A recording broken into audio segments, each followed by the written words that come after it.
பிஸ்மில்லாஹிர் ரஹ்மானிர் ரஹீம்.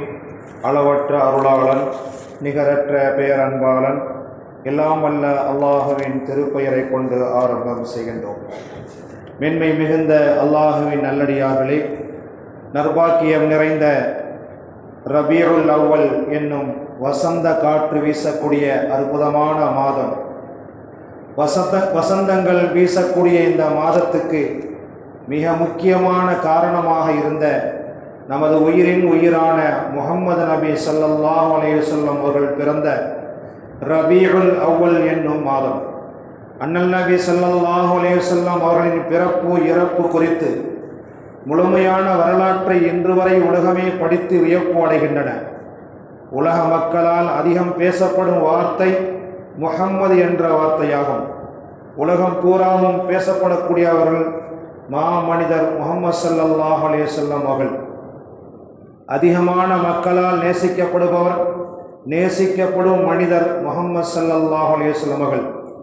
அதிகமான மக்களால் பின்பற்றப்படும் ஒரே தலைவர் முஹம்மது ஸல்லல்லாஹு அலைஹி வஸல்லம் அவர்கள். புனித மக்காவின் வரலாற்றில் நபி அவர்கள் பிறப்பதற்கு முன்பு முஹம்மது என்ற பெயரே கிடையாது. நபி ஸல்லல்லாஹு அலைஹி வஸல்லம் அவர்கள் பிறந்த பிறகு மக்காவின் வீதிகளும் வீடுகளும் முஹம்மதாக மாறிப்போனது. ஐயாமுல் ஜாஹிலியா இந்த சொல்லுக்கு வரலாற்றில் ஒரு சரித்திரமே இருக்கின்றது. நபி அவர்கள் பிறப்பதற்கு முன்பு மக்கத்தில் உள்ள மக்காவாசிகள் மனிதர்களாய் வாழவில்லை, மிக மோசமாக வாழ்ந்தார்கள். முதலில் தோன்றிய கஅபா என்னும் இறைவனின் வீட்டில் 360 சிலைகளை வைத்து வணங்கி வந்தார்கள். தௌபா செய்து திருந்தி வாழ வேண்டிய மக்கள் தாறுமாறாக வாழ்ந்தார்கள். நீதி, நேர்மை, ஒழுக்கம் இவைகளெல்லாம் மக்காவாசிகளின் வாழ்க்கையில் பார்க்க முடியாத செயல்கள். அது எட்டாத கனியாக இருந்தது. கொலை, கொள்ளை, மது, சூது, விபச்சாரம், ஒழுக்கம் தவறிய உறவுகள் இவைகள்தான் அவர்களின் கொள்கையாக இருந்தது. மழை பொழியவில்லை என்றால் மாட்டின் வாலில் தீயை வைத்து சகுனம் பார்த்தார்கள். பெண் குழந்தை பிறந்தால் உயிரோடு புதைத்தார்கள். ஒரு பெண்ணை பலர் சேர்ந்து திருமணம் செய்து கொண்டார்கள். ஒரு பெண்ணை பல ஆண்கள் சேர்ந்து திருமணம் செய்து கொண்டார்கள். இத்தனை கொடுமைகள் தலைவிரித்து ஆடிய இந்த நேரத்தில்தான் முஹம்மது என்னும் ஒளி பிறந்தது. அதன் பிறகு மக்கா நகரம் நீதியின் கோட்டையாக மாறியது. ஐயாமுல் ஜாஹிலியா என்ற பெயர் கொண்ட மக்கா நகரம் அமைதி பூங்காவாக மாறியது. பெண் மக்களின் கற்புக்கு உத்தரவாதம் கிடைத்தது. அண்ணல் நபி ஸல்லல்லாஹு அலைஹி வஸல்லம் அவர்களை பற்றி திருக்குர்ஆன் புகழாரம் சூட்டுகின்றது. லகத் ஜாஅக்கும் ரசூலும் மின் அன்ஃபுசிக்கும் அஸீஸுன் அலைஹி மா அனித்தும் ஹரீஸுன் அலைக்கும் பில் முஃமினீன ரഊஃபுர் ரஹீம். உங்களிலிருந்து உங்களுக்கு ஒரு இறை தூதர் உங்களிடம் வந்து இருக்கின்றார். நீங்கள் சிரமப்படுவது அவருக்கு பாரமாக இருக்கும்.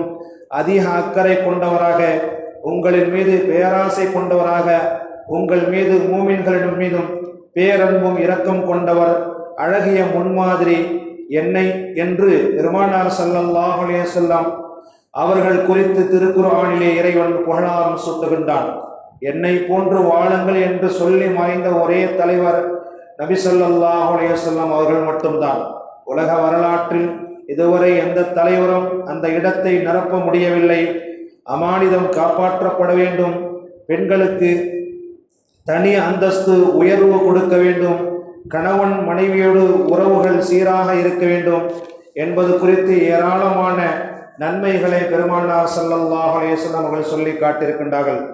அந்த மாமனிதர் பிறந்த இந்த மாதத்தில் பெருமானார் ஸல்லல்லாஹு அலைஹி வஸல்லம் அவர்கள் சொல்லி காட்டிய வாழ்வின் பிரகாரம் நாம் எல்லோரும் வாழ வேண்டும்.